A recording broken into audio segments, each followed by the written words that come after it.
વડોદરા શહેરમાં ગેરકાયદે દબાણો હટાવવા માટે વડોદરા મહાનગરપાલિકા ફરી એકવાર એક્શન મોડમાં આવી છે.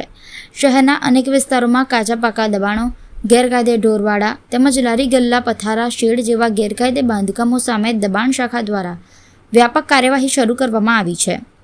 આ અભિયાનના ભાગરૂપે દક્ષિણ ઝોનના અટલાદરા સ્વામિનારાયણ મંદિર મેઇન રોડ વિસ્તારમાં વર્ષોથી ઉભેલા ગેરકાયદે બાંધકામ ઉપર મેગા ઓપરેશન ચલાવવામાં આવ્યું, જેમાં કુલ 45 ગેરકાયદે દુકાનો અને 11 છાપરાવાળા ઝૂંપડાઓ પર બુલડોઝર ફેરવીને દબાણ શાખાએ રસ્તાઓ ખુલ્લો કર્યો. કાર્યવાહી દરમિયાન સ્થાનિક પોલીસ દળ, SRPની ટીમ, ફાયર બ્રિગેડ, વીજ નિગમ, ટાઉન પ્લાનિંગ વિભાગ તેમજ તાકીદની સેવાઓ માટે એમ્બ્યુલન્સની ટીમ હાજર રહી હતી. તેમના સહયોગથી સમગ્ર ઓપરેશન વિના વિઘ્ને સફળતાથી પૂર્ણ થયું હતું. દબાણ શાખા દ્વારા જણાવાયું કે આવનારા દિવસોમાં શહેરના અન્ય વિસ્તારોમાં પણ ગેરકાયદે દબાણો સામે સતત અભિયાન ચાલુ રહેશે.